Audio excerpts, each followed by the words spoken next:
nesse momento, olhe para nós e fale profundamente ao nosso coração. É o que nós pedimos. E que possamos sair daqui edificados e instruídos pela Tua palavra. É o que nós te pedimos em nome de Jesus. Amém. Queridos, vamos abrir a palavra do Senhor em Marcos, capítulo 10, verso de 13 a 16. Marcos, capítulo 10, verso de 13 a 16. Espero que eu consiga expor tudo aquilo que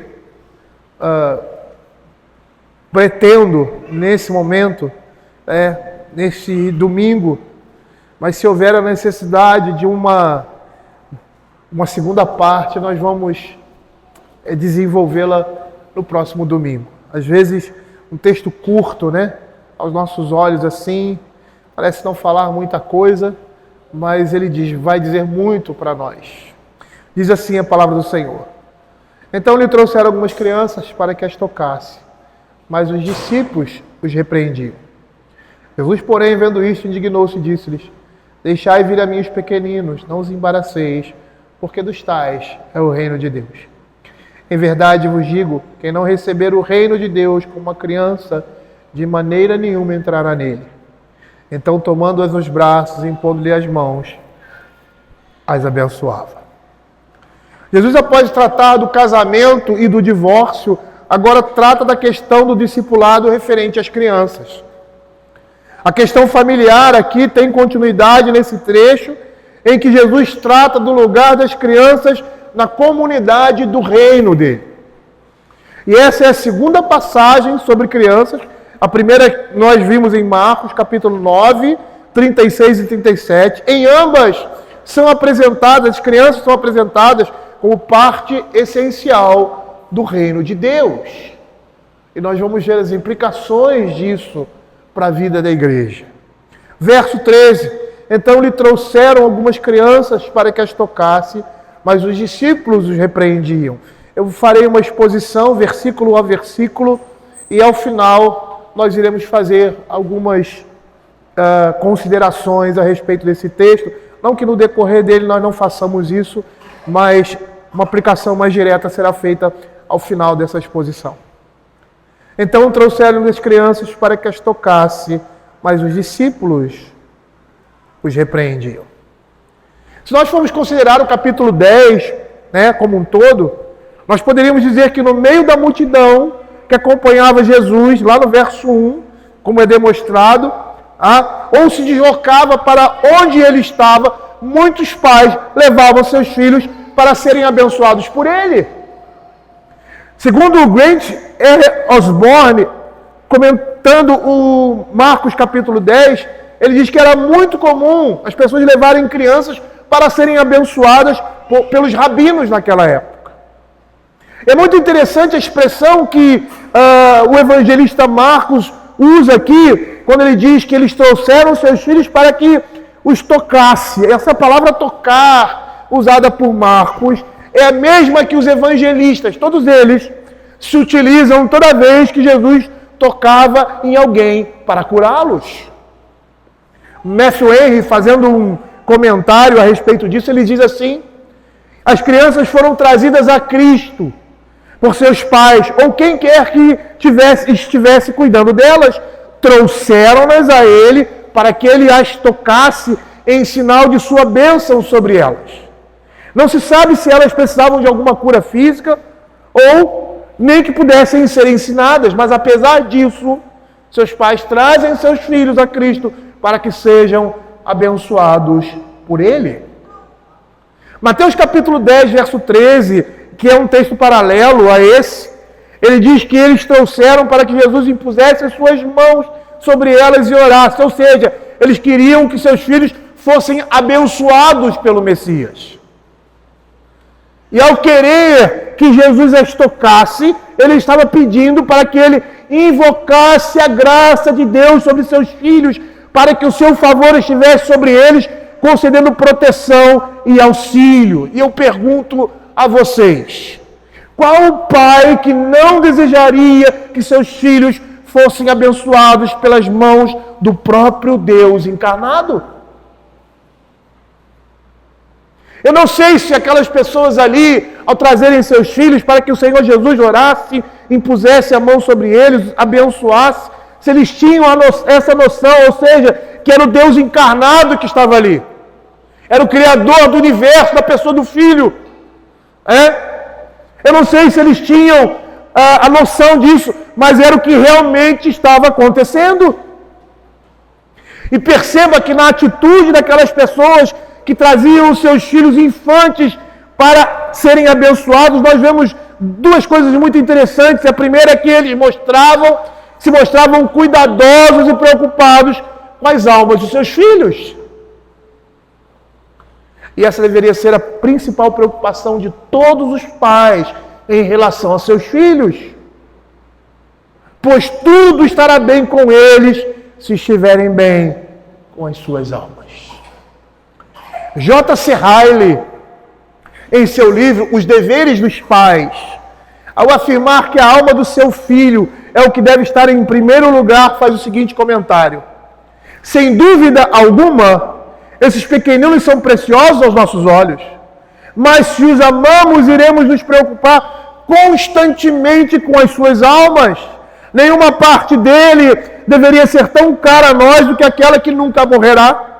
O mundo, com toda a sua glória, passará, mas o espírito que habita naquelas criaturinhas que tanto amamos sobreviverá a tudo, e se será para a felicidade ou para a miséria, falando como homem, isso dependerá de nós. Este é o pensamento que deveria estar em primeiro lugar em nossa mente. Em tudo aquilo que fazemos para nossos filhos, deveríamos pensar: como isso afetará a alma dos nossos filhos? Perceba que, ao trazer seus filhos a Jesus, eles mostravam esse cuidado e essa preocupação com seus filhos. Mas também, quando eles traziam seus infantes para serem abençoados, aquelas pessoas demonstravam o entendimento de fé, mostravam aquilo que eles criam, porque criam que a bênção de Cristo faria bem às suas almas. Por isso traziam essas crianças a Cristo, para que Ele pudesse tocar em seus corações. Porque nada que seus pais fizessem ou dissessem poderia alcançar seus corações como Cristo faz.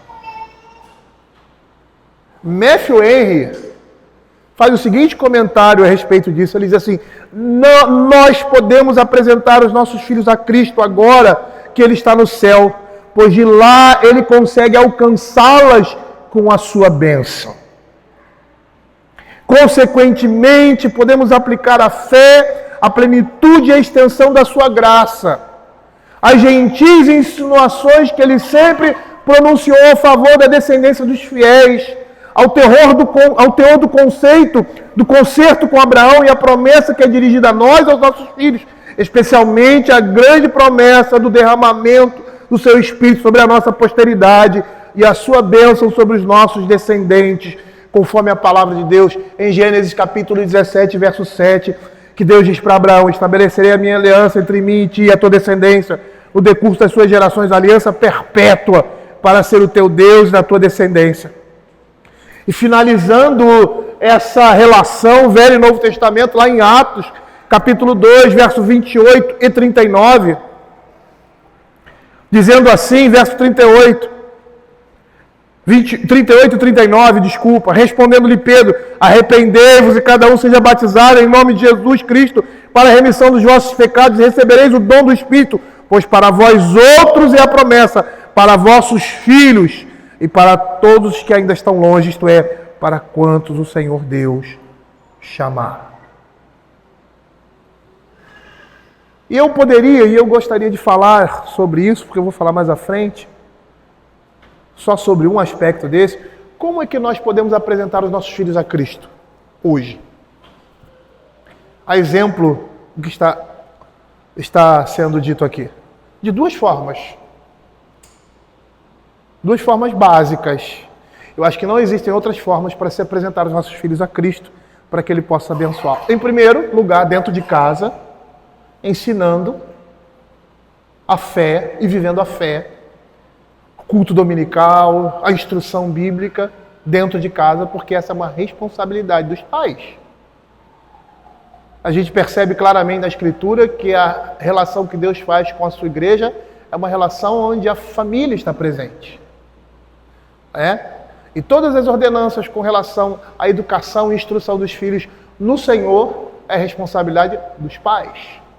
Então, como levamos nossos filhos a Cristo? Em primeiro lugar, nós, como pais, ensinando e vivendo o Evangelho domesticamente, ou seja, dentro de casa. Segunda forma de apresentar os nossos filhos a Cristo: trazê-los à igreja, fazê-los parte do corpo de Cristo e de todas as ordenanças que, como corpo de Cristo, nós, como membros adultos, temos e que nossos filhos também têm diante de Deus.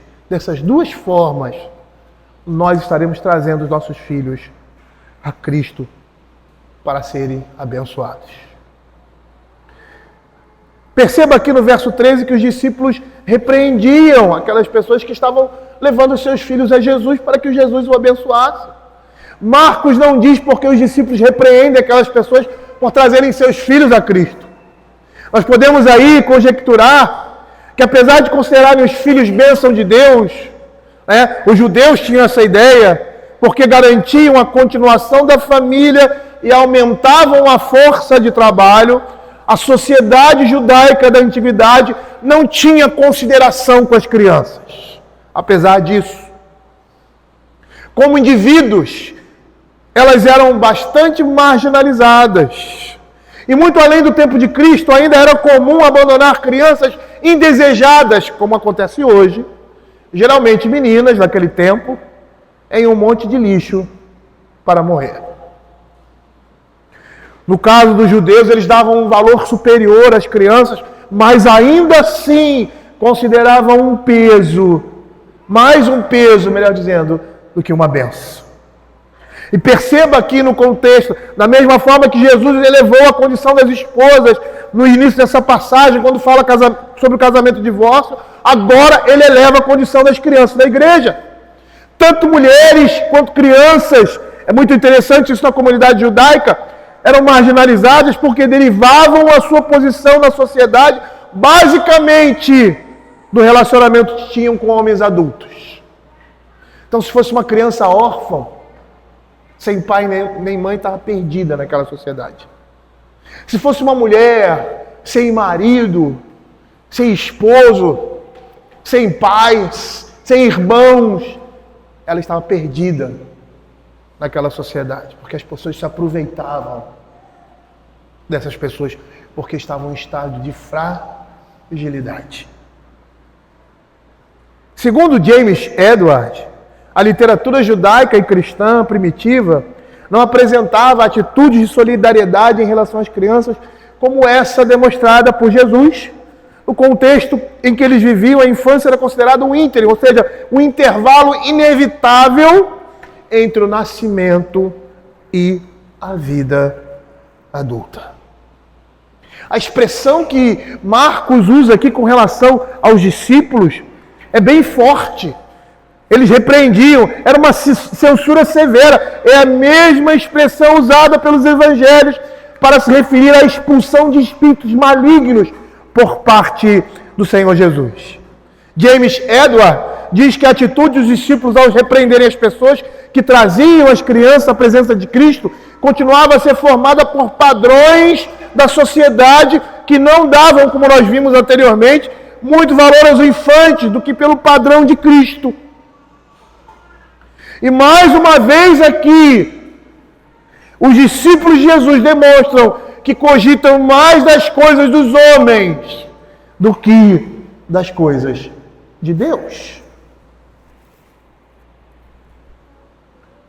Mas veja o quadro: o Senhor Jesus viu aquilo e indignou-se. A ideia aqui é que Jesus se opõe com severidade ao comportamento dos seus discípulos. A palavra aqui, indignado, no original, significa alguém motivado por uma ira intensa, alguém muito ofendido, extremamente insatisfeito, demonstrando assim com veemência o desprazer de uma forma expressiva. E Matthew Henry comenta esse verso da seguinte forma, ele diz assim: ele não gostou, nem aprovou a atitude de seus discípulos, que estavam afastando as crianças. Vendo isso, indignou-se. O que vocês pretendem? Vocês vão me impedir de fazer o bem? De fazer o bem para a próxima geração? Para as ovelhas do rebanho? Jesus se indigna com seus próprios discípulos quando eles impedem que alguém venha até ele ou que tragam os seus filhos a ele. E é muito interessante porque era isso que os fariseus faziam. O Senhor Jesus disse para eles assim: quando vocês tornam uma pessoa seus discípulos, vocês transformam essa pessoa filho do inferno 2 vezes mais do que vocês. E o Senhor se indignava, e Ele se indigna com qualquer pessoa que tente afastar do seu reino aqueles a quem Ele chama. E Ele continua, Matthew Henry, Ele ordenou que elas fossem trazidas à sua presença, e nada deveria ser dito ou feito para impedi-las. Deixem que as crianças, tão jovens quanto possível, venham a mim, que me façam os seus pedidos e que recebam as minhas instruções. As crianças são, desde cedo, bem-vindas ao trono da graça com os seus hosanas, diz Matthew Henry. Perceba que o objeto de indignação de uma pessoa revela muito sobre essa pessoa. O desprazer de Jesus aqui revela a sua compaixão e sua defesa dos indefesos, daqueles que são vulneráveis, daqueles que são impotentes. Ele diz: deixem vir a mim as crianças, porque o reino de Deus pertence aos que são semelhantes a eles. O que está por trás dessa imagem das crianças que nós estamos vendo aqui? O que está por trás disso? Muitas vezes pensam que ele está falando das virtudes ou supostas virtudes que uma criança pode ter, mas o que está por trás dessa imagem, ou seja, a ênfase aqui recai mesmo sobre as crianças e não nas virtudes reais ou imaginárias que elas possam ter. O que sobressai nessa relação, na imagem da criança, é o desamparo delas, pois elas são sem poder, pequenas, frágeis, sem sofisticação, como os ignorados pela sociedade judaica da época. Ele diz assim: deixai vir a mim os pequeninos e não criem obstáculos, não impeçam, porque pessoas assim são pessoas que o reino de Deus busca.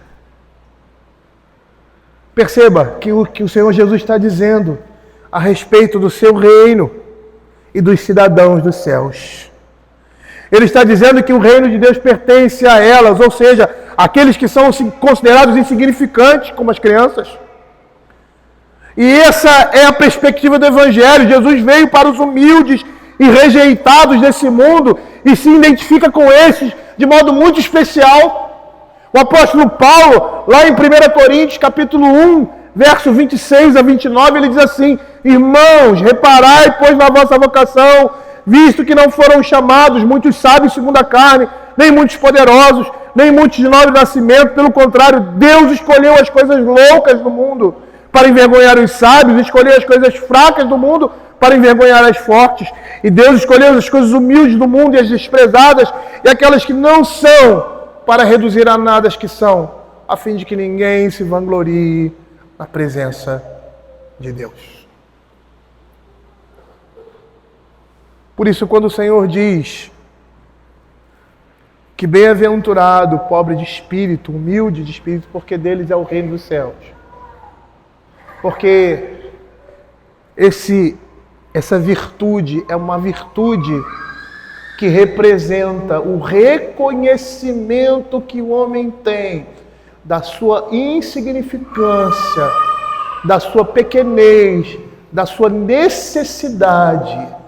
E como uma criança de peito, uma criança de poucos anos, que constantemente busca a presença do pai, busca a presença da mãe, é assim que nós devemos ser para com Deus.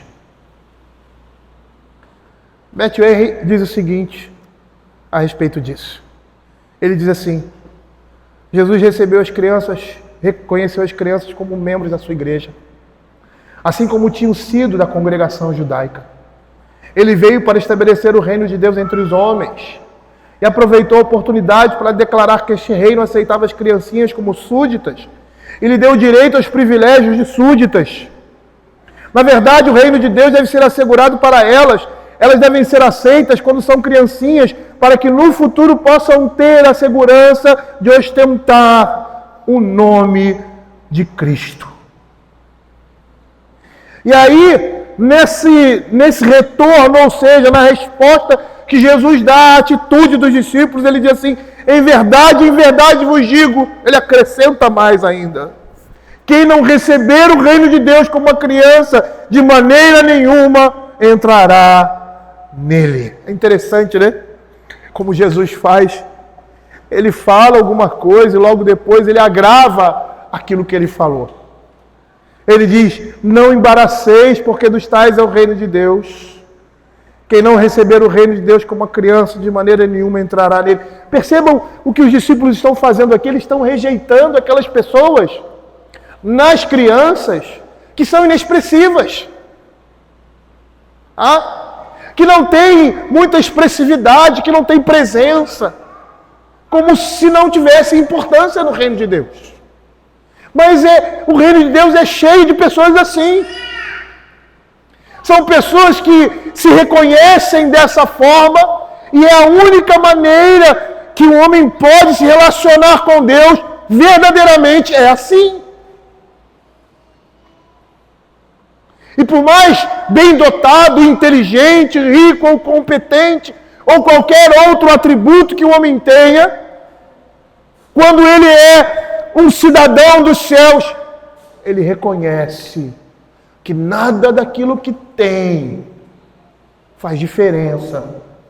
E que tudo diante de Deus, que tudo que ele tem foi lhe dado por Deus. E por isso não há o que se vangloriar na presença de Deus e nem mesmo na presença dos homens. Vejo que ele agrava essa situação. Quem não receber o reino de Deus como uma criança... Percebam, aqueles homens estavam rejeitando e impedindo de pessoas entrarem, vamos dizer assim, no reino de Deus. Se são essas as pessoas, a criança, ou seja, a imagem ali representa aquilo que nós devemos ser para receber o reino de Deus. Veja que Jesus está dizendo aqui que o reino de Deus pertence, acima de tudo, àquele que, como crianças, como exemplo de vulnerabilidade, dependência, simplicidade e abertura para as verdades do Evangelho que caracterizam o verdadeiro discípulo, são chamados pela graça especial de Deus.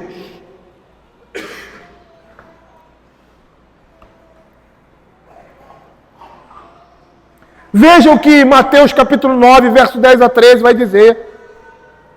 É um espelho do que nós temos aqui.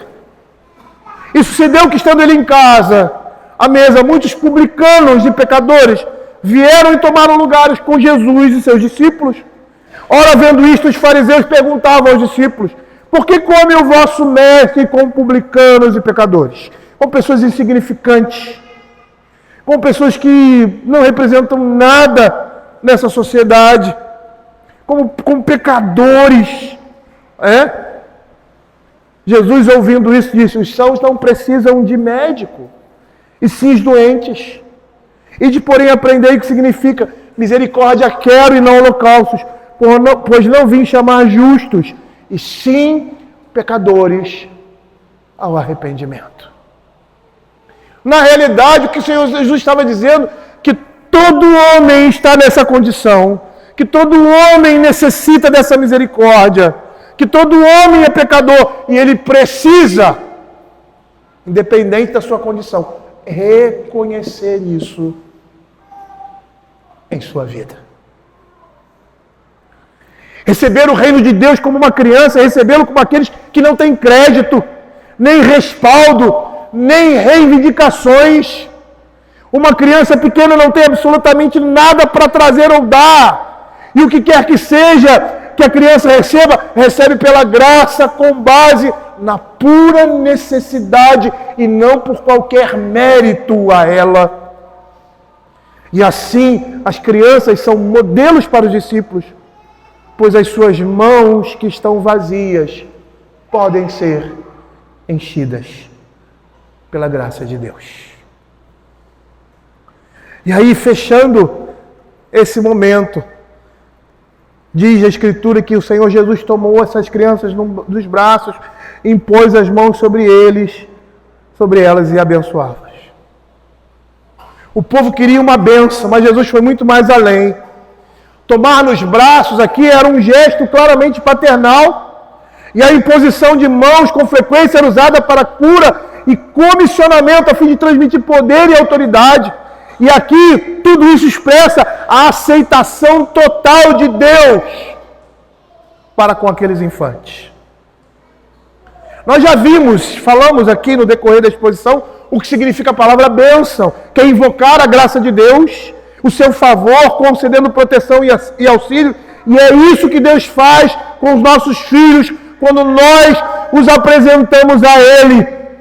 Matthew Henry vai dizer, felizes serão os nossos filhos se tiverem apenas a bênção do mediador como sua porção. James Edward,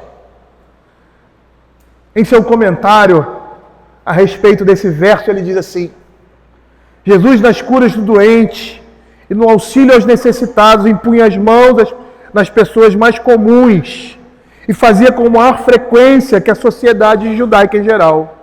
Seu toque trazia bênçãos, mas também era uma bênção, uma expressão tangível do amor incondicional de Deus pelos impuros. Ou seja, ele não só tocava para trazer bênção, mas o tocar naquela pessoa demonstrava esse amor incondicional. Pessoas que os judeus rejeitavam e nem passavam por perto, o Senhor Jesus se aproximava e tocava nelas. Estrangeiros, mulheres e crianças. O toque de Jesus nas pessoas comuns tornou-se uma marca característica de sua atitude de ministério. Também tornou-se uma característica essencial do movimento que ele fundou, poupando esse movimento da hierarquia e elitismos incipientes, quer profissional, quer ascético, tão comuns na religião.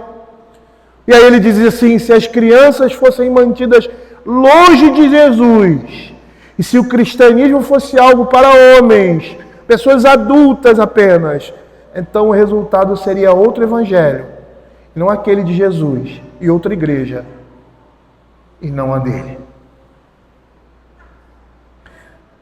E eu, acrescentando a essa fala de James Edward, se as crianças fossem mantidas longe de Jesus, humanamente falando, a igreja deixaria de existir.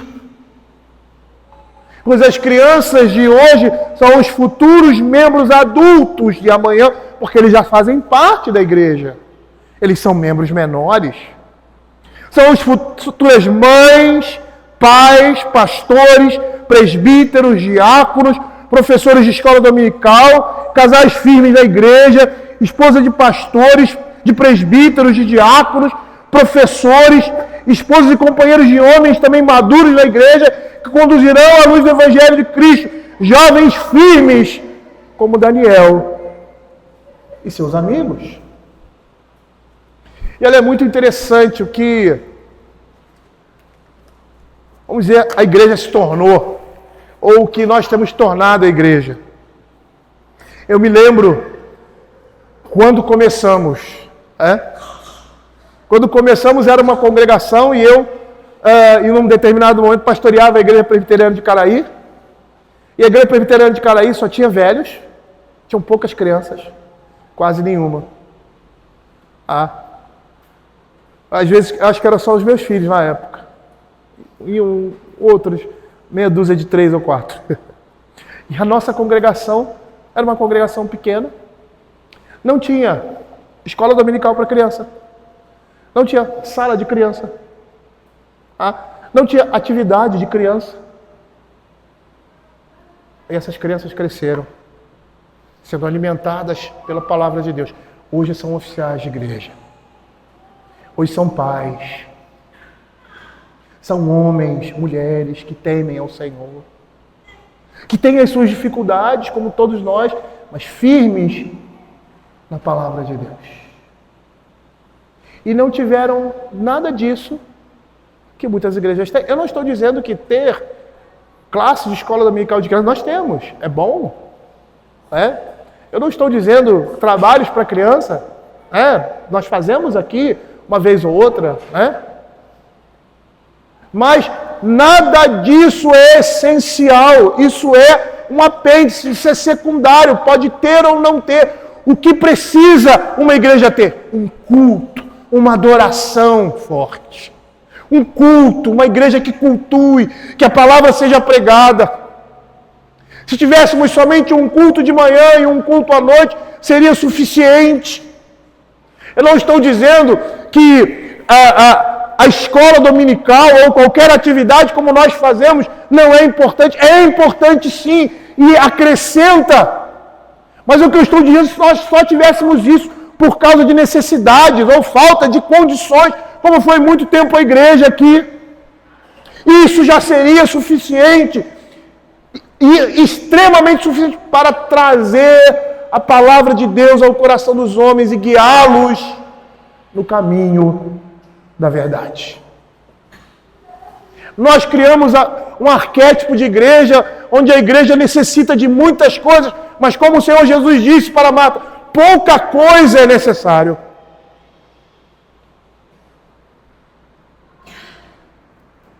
Matthew Henry, comentando, ele diz assim: se levarmos as nossas crenças a Cristo de maneira correta, Ele as levará não somente nos braços do seu poder e da sua providência, mas também nos braços da sua misericórdia e graça.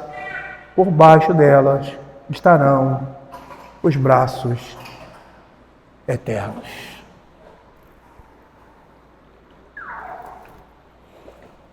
Eu gostaria de fazer algumas considerações desse trecho da Escritura, a partir também do que Matthew Henry diz nesse comentário que eu citei dele: se levarmos as nossas crianças a Cristo da maneira correta. E como eu falei anteriormente, existem duas formas de levar as crianças a Cristo. A primeira forma, e essas duas formas devem estar conjugadas, é por meio dos pais, ensinando os seus filhos dentro de casa a cultuarem ao Senhor, a amarem ao Senhor. O ensino propriamente dito objetivo e o ensino subjetivo por meio do exemplo. E o segundo elemento, extremamente importante nisso, seria trazer as crianças ao culto público, à vida da igreja. Eu não vou discorrer aqui sobre a responsabilidade dos pais em transmitir o evangelho aos filhos, mas o lugar delas na igreja, a partir do texto aqui. Até porque, se nós fôssemos fazer uma comparação, são os pais que estão trazendo as crianças a Cristo. Cristo representa o quê? A igreja, o evangelho, onde a palavra está sendo trazida. E a primeira coisa que eu gostaria de ressaltar, a partir, fazendo uma aplicação desses versos, é que lugar de criança é no culto público, pois o culto é familiar. Há duas posturas em relação ao culto público: o princípio normativo do culto, adotado por Lutero e a maioria das igrejas evangélicas, e o princípio regulador do culto, adotado pelos reformadores. O primeiro, o princípio normativo, diz que o que está ausente nas Escrituras pode ser usado no culto. E aí daí temos práticas como utilização de velas, incenso, teatro, palmas, exorcismos, fantoches, cantatas e aí vai. O segundo, que é o princípio regulador do culto, nos diz com relação ao culto solene, o que está ausente na Escritura está absolutamente proibido. Percebam que essas duas visões vão depender, dessas duas perspectivas, vão depender da cosmovisão que temos da Escritura, ou seja, da suficiência, da inerrância e da autoridade, resultando em sua abrangência e relevância em todo e qualquer tempo e cultura. O culto público, dentro dessa perspectiva, e os seus elementos devem ser reflexos da revelação escriturística do que um culto deve ter em seu ordenamento, em sua execução.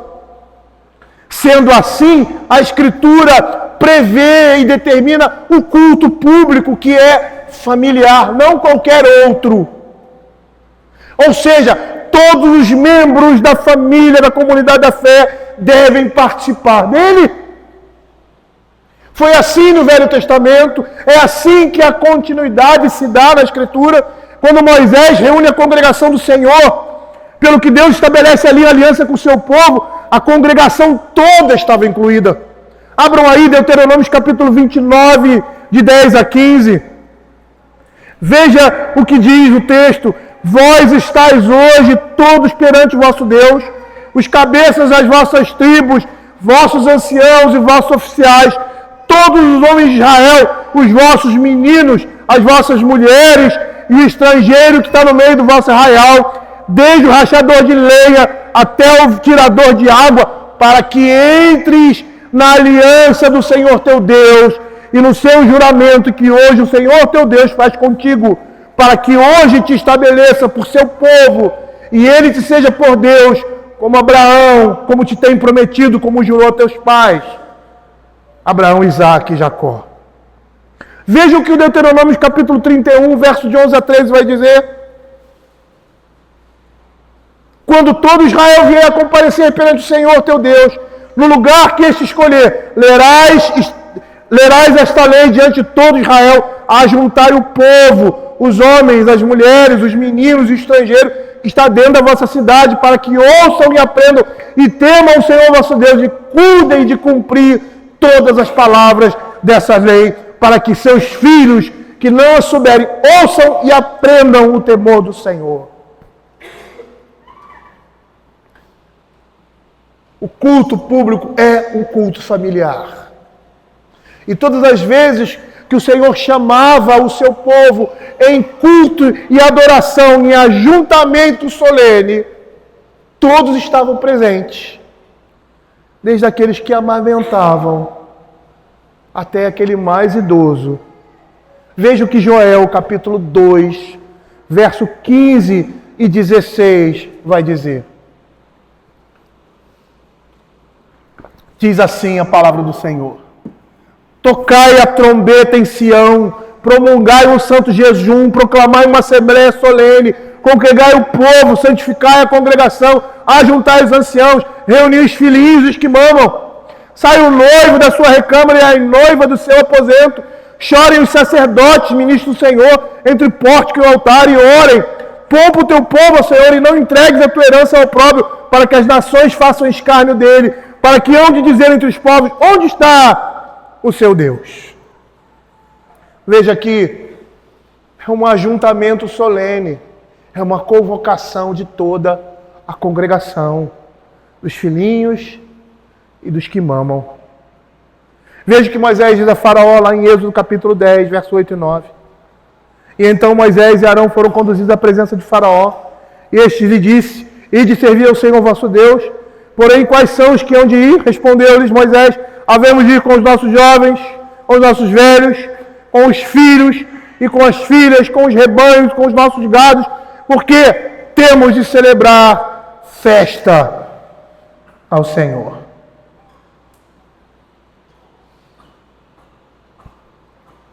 Eu teria muitos outros textos para citar, como por exemplo, 2 Crônicas, capítulo 20, verso 13 e 14. Todo Judá estava de pé diante do Senhor, como também as suas crianças, suas mulheres e seus filhos. No verso 3 ele diz que apregou um jejum em todo Judá. Judá se congregou, ou seja, se reuniu como povo de Deus, se reuniu em culto, em adoração ao Senhor. As crianças, as mulheres e seus filhos estavam presentes. As crianças são membros da comunidade do pacto. Nós precisamos entender de forma clara que todas as promessas de Deus com relação ao pacto pertencem a nós e aos nossos filhos. Os filhos da aliança, aqueles crianças que nascem de pais crentes, são membros da comunidade da aliança e têm direito aos seus benefícios. E o culto corporativo instituído por Deus é um benefício, é uma graça que inclui as crianças. O Salmo 133 diz que a bênção de Deus recai sobre o povo de Deus quando está reunido.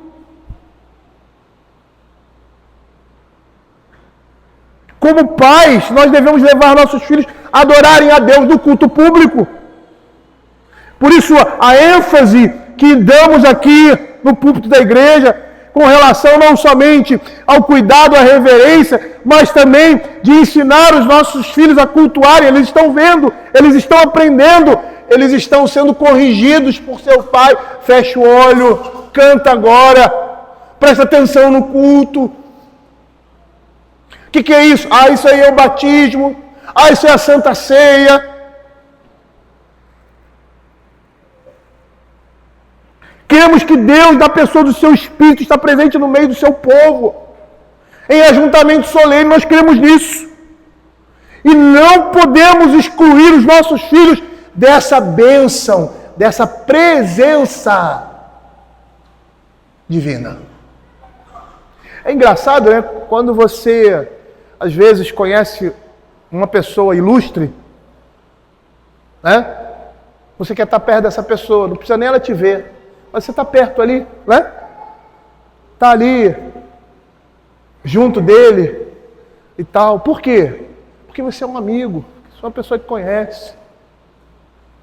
Se aquela pessoa distribuir algum benefício, ela vai distribuir para aquelas pessoas que estão próximas, para os amigos. No culto público não é diferente. Nossos filhos são abençoados. Nossos filhos no culto público são tocados por Cristo. A sua mão está sobre eles. Como ele diz aqui, impondo as mãos sobre eles, tocando para curá-los, agindo no coração dos nossos filhos mais infantes. Perceba que Jesus nessa passagem eleva a condição da criança na igreja. Elas também precisam dessa presença abençoadora de Deus, do convívio do culto público. E nós não podemos furtar os nossos filhos, porque muitas vezes, né, são desobedientes, muitas vezes atrapalham. Nós não podemos furtar os nossos filhos nesse momento. Nós devemos instruí-los, corrigi-los, ensiná-los em casa, que esse é um momento de adoração e que eles também precisam ter reverência. Criança mais simples, aquela que nem fala, mas ela entende o que você diz. E ali, na mente e no coração da criança, estará sendo formado um adorador. Alguém que respeita, alguém que cultua, alguém que entende que eles estão na presença de Deus. E muitas vezes as crianças são mais sinceras do que nós nessa relação com o Senhor.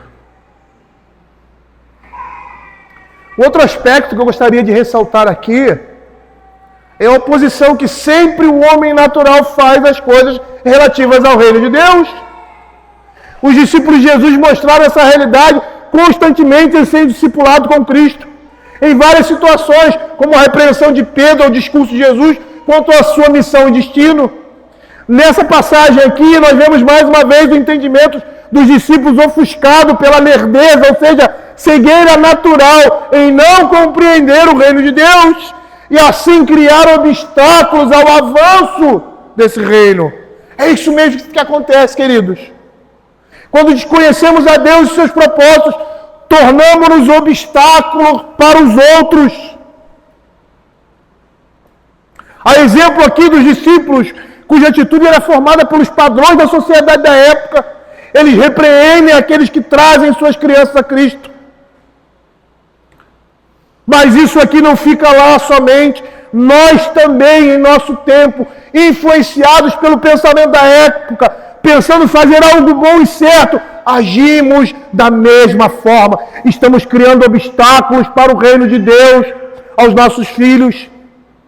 E não temos a mínima preocupação. Isso demonstra orgulho, presunção, que falamos na pregação anterior da nossa parte, de ver o que a Escritura fala a respeito disso, porque ela fala.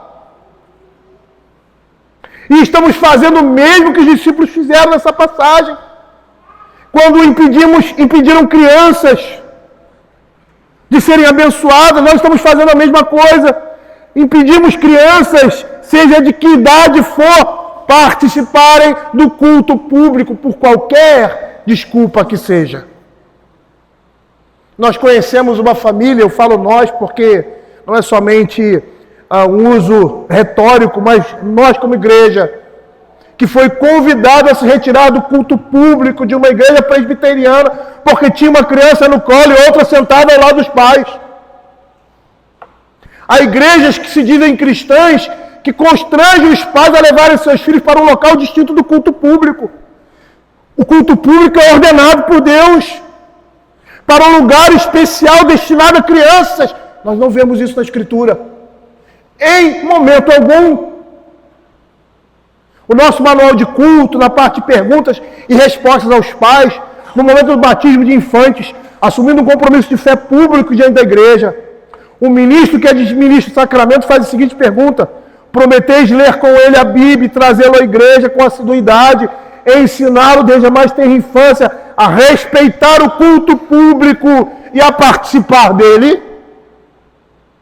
Muitos aqui, dentro dessa perspectiva, irão dizer, com uma visão moderna, que trazem seus filhos à igreja e que a criança vai aprender sobre o culto público, como descrito no nosso manual, em outro lugar que não o culto público na igreja, com um ministro ordenado, com uma liturgia que representa aquilo que nós devemos servir em culto a Deus, como a Escritura mesmo nos mostra. Essa ideia, esta parfúrdia, é como se estivéssemos comparando, e desculpe a comparação, alguém que quer ensinar seu filho a jogar e amar futebol, aí leva ele para jogar vôlei, só porque tem uma bola, uma rede, jogadores, e que se pode jogar com o pé ou cabeça. Ele nunca vai amar o futebol. Como respeitar o culto público, participar dele, se na mais tenra infância eles são tirados desse momento e não são acostumados, familiarizados com a dinâmica de culto solene e reverente a Deus, em que haja ordem e decência, como prevê o apóstolo Paulo, a Escritura Sagrada, na necessidade de ordem do culto, em 1 Coríntios capítulo 14, verso 40. Tudo, porém, seja feito com ordem e decência. Veja o que certo comentarista fala a respeito da atitude dos discípulos ao obstruir o caminho das crianças a Cristo em Marcos. Ele diz assim: o evangelista vai mais longe e diz que Jesus ficou indignado com a atitude dos discípulos. Jesus fica indignado quando a igreja fecha a porta às crianças, em vez de abri-la. Jesus fica indignado quando identifica o pecado do preconceito na igreja. Jesus já ficara indignado com seus inimigos, mas agora fica com seus discípulos. É a única vez que o desgosto de Jesus se direcionou aos próprios discípulos, quando eles se tornaram estorvo em vez de facilitadores, quando eles levantavam muro ao invés de construir pontes. A indignação de Jesus aconteceu concomitantemente com seu amor. pois a razão de sua indignação com os discípulos foi o resultado de seu amor profundo e compassivo para com os pequeninos e com todos que os levam até ele. A ordem dupla, deixai e não os embaraceis. Essa expressão reverte as medidas deles. A conduta deles foi errada, onde que levaram as crianças à presença de Jesus. É muito interessante no mundo pós-moderno que nós vivemos, entender que abrir as portas à criança é tornar o culto infantil. Eu estava pensando nessa expressão. Se pudéssemos usar culto infantil, paralelamente a culto maduro, seria a comparação do Velho e Novo Testamento. O Velho Testamento a estrutura do culto no Velho Testamento mostra a infância da fé. Porque é por meio de sombras, por meio de cerimoniais que apontavam para Cristo.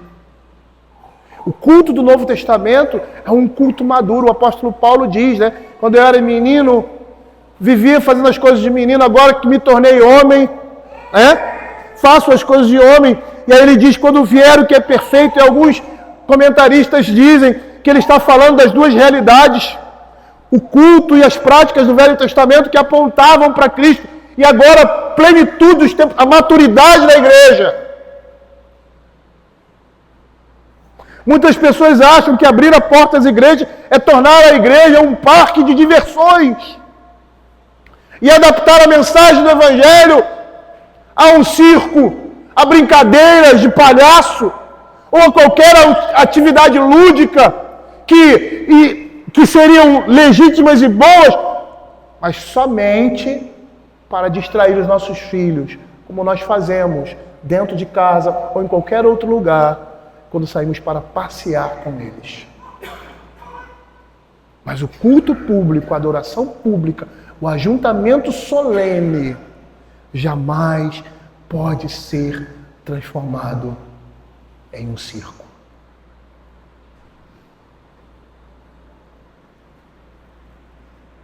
Perceba na atitude dos discípulos a nossa falta de compreender a vontade de Deus, seguindo nossas próprias concepções, que estamos cogitando mais as coisas dos homens do que as coisas de Deus.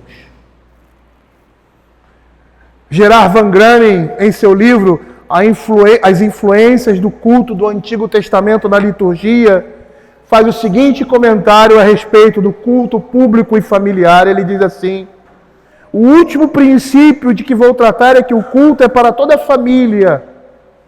E quando nós trazemos citações de outros teólogos ou de pessoas renomadas, é para mostrar que não é um pensamento ou uma ideia nossa, mas é algo fundamentado na palavra de Deus e na estrutura revelacional da igreja por meio da palavra do Senhor.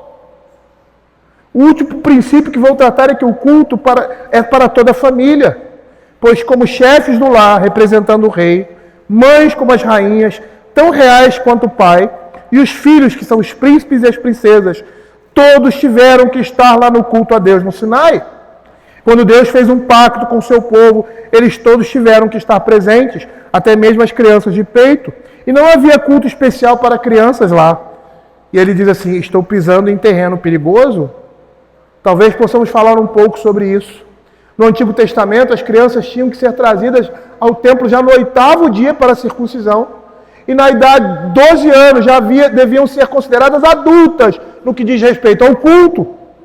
As crianças eram os futuros servos do rei. Deixe-me lembrar também que as crianças deviam participar da Páscoa. Elas tinham, inclusive, o privilégio de perguntar o que significa isso. E os pais tinham que responder. Isso certamente foi na época em que o culto estava centralizado na família. Mas o mesmo é verdadeiro quando o culto foi transferido e centralizado no templo. Eu sou pai de 8 filhos. Eu e minha esposa temos experimentado o que é educar em termos de culto essas crianças. E eu sei o que estou falando. Nós somos avós de 29 meninos e meninas. Então podemos falar a partir de uma situação concreta. Estou pronto para falar sobre isso. Eu acredito em culto familiar, em casa e na igreja. J.C. Riley, comentando essa passagem, ele diz assim: nunca as crianças são pequenas demais para aprender o erro e o pecado, nem pequenas demais para receberem impressões espirituais. As crianças pensam a sua própria maneira infantil acerca de Deus, de suas próprias almas, do mundo vindouro, muito mais prematuramente, com mais profundeza do que a maioria das pessoas parece ter consciência. Elas se mostram dispostas a corresponder aos apelos daquilo que pensam estar certo ou errado, muito mais do que muitas pessoas supõem. Cada criança tem uma consciência. Em sua misericórdia, Deus não se deixou ficar sem testemunho nos corações delas. Ainda que as suas naturezas sejam caídas e corruptas, cada criança tem uma alma que viverá para sempre, no céu ou no inferno. Nunca podemos começar cedo demais a esforçar-nos para trazê-las a Cristo. E eu respondo, ou seja, indago de uma forma retórica o que nós acabamos de ler. É isso mesmo, como Matthew fala. Nós vamos impedir ou colocar obstáculo para que os nossos filhos venham a Cristo? Vamos afastá-los da influência abençoadora de um culto ordenado por Deus, que é a comunhão de Deus com o seu povo por meio do Espírito Santo no culto, da administração da palavra por meio de um ministro ordenado, seguindo o princípio regulador do culto, os sacramentos com o batismo e a presença na ceia do Senhor, sendo lembrado o sacrifício de seu oferecimento por nossos pecados. É isso mesmo? Deus ordena que nossos filhos sejam trazidos à presença dele por meio do culto público. E nós devemos obedecer a isso. Porque isso é bênção para nós e para os nossos filhos. J.C. Ryle, em Os Deveres dos Pais, no tópico em que tem como título Eduque-os a se reunirem com o povo de Deus de uma maneira bíblica, ele diz: diga a eles que onde o povo de Deus estiver reunido em seu nome, ali o Senhor está presente de uma maneira especial. E aqueles que se ausentam, como o apóstolo Tomé, devem também saber que estão perdendo uma bênção, não deixando de congregar-nos, como é o costume de alguns. Ele continua: não permitam que cresçam com o hábito de decidir se querem ir ou não às reuniões, ou seja, aos cultos da igreja. Tampouco gosto de ver aquilo que chamamos de cantinho de jovens em uma assembleia, em um culto. Ali eles com frequência adquirem o hábito de ficarem desatentos e irreverentes, o que leva anos para perder, se é que conseguem perdê-lo. Agora perceba, se dentro do culto público, e isso acontecia muito, né? Tem o lugarzinho dos jovens ali, pode levá-los dessa forma, e isso pode não se reverter. Imagine tirando as crianças do culto público. Continuando, ele gosta de ver todos os membros de uma família sentados juntos. Havemos de ir com os nossos meninos, com os nossos velhos, com os nossos filhos, com as nossas filhas, porque festa do Senhor temos. Ele continuando, também não deveríamos desperdiçar levianamente o dia do Senhor, transformando em um dia de recreação e proveito. É o que muitas vezes acontece quando as crianças são tiradas do culto público.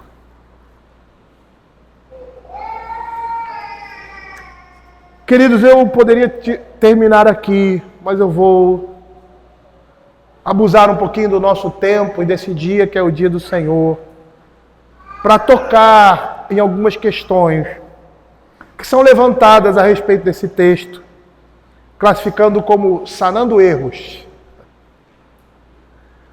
Alguns olham para textos como esse e dizem assim: todas as crianças fazem parte do reino de Deus.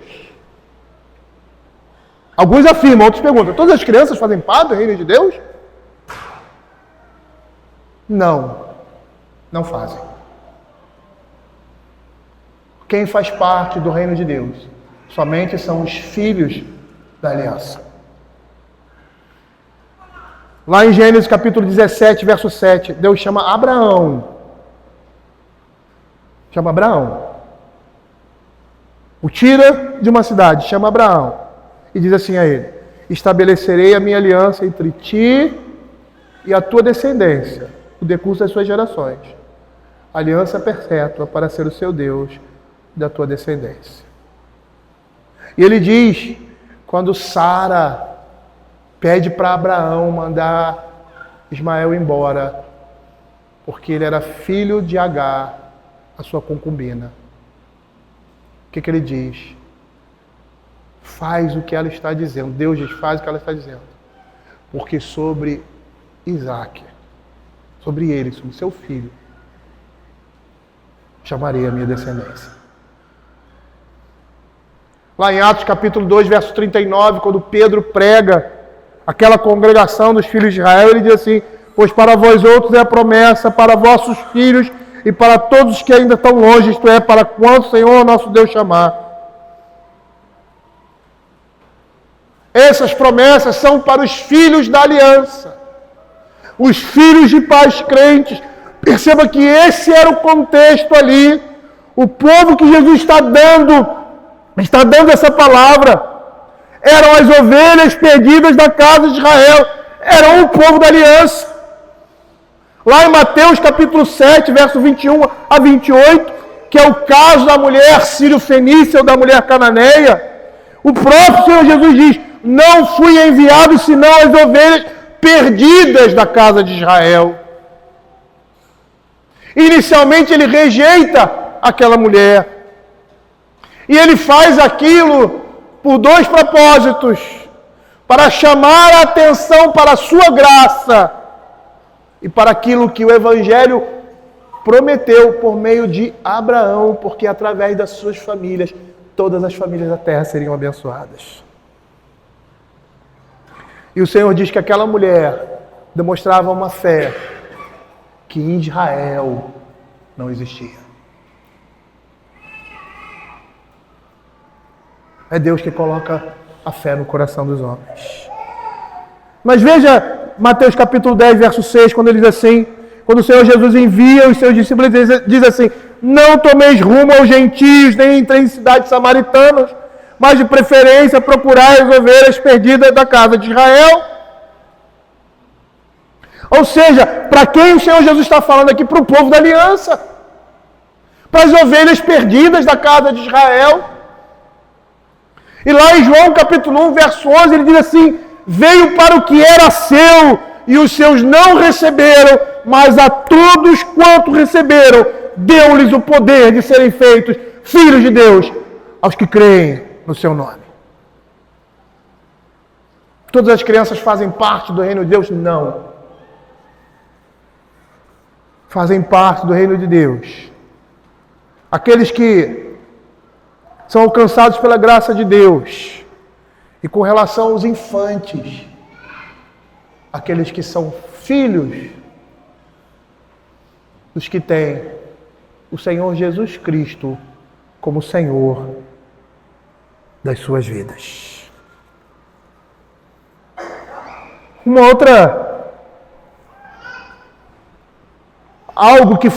Outro argumento que falam em relação a esse texto, diz assim, porque muitos usam para o batismo de crianças, né? E ele diz: esse texto não fala de batismo. Realmente, esse texto não fala de batismo de criança. É verdade, ele não está se referindo ao sacramento do batismo, mas é uma conclusão lógica que se retira do texto. Randy Booth, em seu livro A Participação das Crianças no Culto Solene, faz a seguinte observação: nós precisamos entender de forma clara que todas as promessas de Deus com relação ao pacto pertencem a ti e a teus filhos. Os filhos da aliança são membros da comunidade da aliança e têm direito a seus benefícios. Assim como a circuncisão era um benefício dos judeus, muita sobre todos os aspectos, como diz Paulo lá em Romanos capítulo 3, verso 2, assim também aqueles que receberam os privilégios do pacto, receberam o sinal do pacto e o selo do batismo, têm todos os privilégios do pacto. Paulo especialmente aponta para o fato de que o principal privilégio deles é que a eles foram dados os oráculos de Deus, ou seja, a palavra de Deus é dada a todos os membros da comunidade do pacto, incluindo as crianças pequenas. Se no Antigo Testamento as crianças faziam parte do pacto por meio da circuncisão, porque na nova dispensação eles seriam incluídos de terem um sinal e um selo sobre si, uma vez que Deus mesmo diz que deles é o reino de Deus. Diz que a promessa de salvação e do sinal e selo do Espírito Santo como promessa, pertencem também aos nossos filhos. Como diz Atos capítulo 2, verso 39. Esse texto não fala de batismo, mas ele é fundamento para que os nossos filhos sejam trazidos e batizados na igreja. Porque deles também é o reino de Deus. Uma outra coisa que nós gostaríamos de falar aqui, nesse aspecto de sanando erros, nós temos visto atualmente, em muitas igrejas, crianças que vão à frente para que o pastor fale a elas, dando um resumo do sermão na linguagem da criança. Com todo respeito, e meu respeito tem que ser maior a Cristo e a sua palavra, eu acho isso um modismo desnecessário. O princípio regulador do culto não prevê esse tipo de coisa. Isso nunca aconteceu de forma alguma em nenhum culto prescrito da Escritura, tanto no Novo quanto no Velho Testamento. Se você quer falar diretamente às crianças, não precisa mandar que elas venham ao púlpito, sentarem-se no chão, com o pastor e falar somente a elas como se não fossem parte da congregação. E muitas vezes a reverência no culto, a ordem do culto, vai para o espaço por causa disso. Eu tenho visto isso é muito comum lá fora, em algumas igrejas, e tenho visto isso aqui no Brasil. Eu me lembro daquele livro que MacArthur escreveu, Com Vergonha do Evangelho. O tema do livro é: os homens têm vergonha do Evangelho e por isso querem apresentar alguma coisa que chame a atenção do homem pecador. Porque o Evangelho, a forma de igreja, o culto, isso é muito desmotivante para o homem que vive no mundo em pecado. E ele precisa ser, a sua extensão precisa ser chamada com alguma coisa que nós façamos para tornar o culto mais aprazível. E mais uma vez, nós vemos aí o orgulho, a jactância do homem, a soberba do homem, em não submeter a autoridade, inerrância e suficiência das Escrituras. E no caso de culto infantil, é o mesmo princípio. O princípio regulador do culto não é visto no princípio regulador do culto, nem no Velho nem no Novo Testamento, algo semelhante. Isso torna esse tipo de comportamento totalmente reprovável. Totalmente reprovável. Não existe culto infantil na Escritura.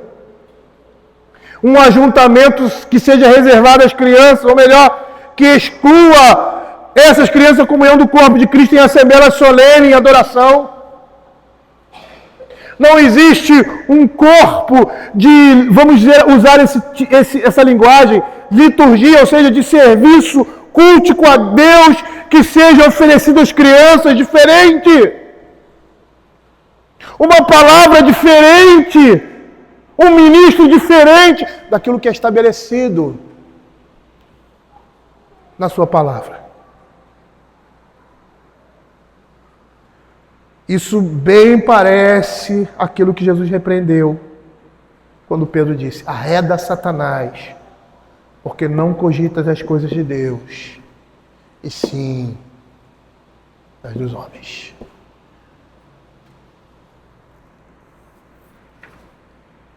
Como um texto simples e pequeno, pode dar, melhor dizendo, para nós, tantas informações e que mostram como nós estamos distantes da palavra do Senhor. Precisamos voltar às fontes, à Escritura Sagrada, para que possamos ter um culto que seja agradável ao Senhor. aquele que Ele estabeleceu, conforme a sua sabedoria, simplicidade e humildade. Onde a ordem, o respeito e a reverência ao Senhor estarão sempre presentes na vida da sua igreja, por meio do culto público, da nossa adoração.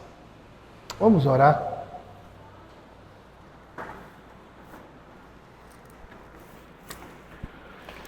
Senhor, nós queremos te agradecer, ó Pai, pela instrução da Tua palavra.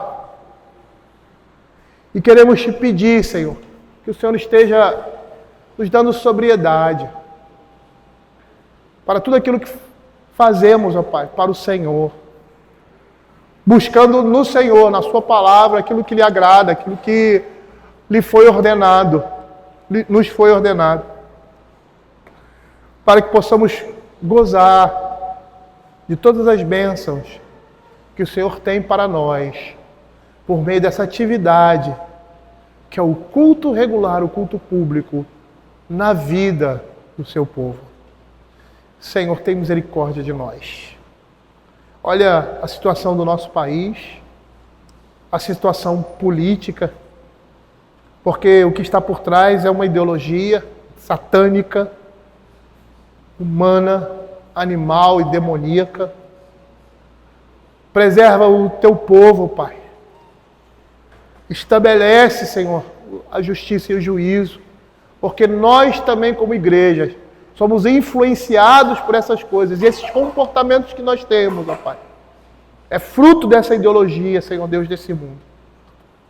Que o Senhor esteja nos dando graça, Pai, para que, ao ver todos caminhando numa direção,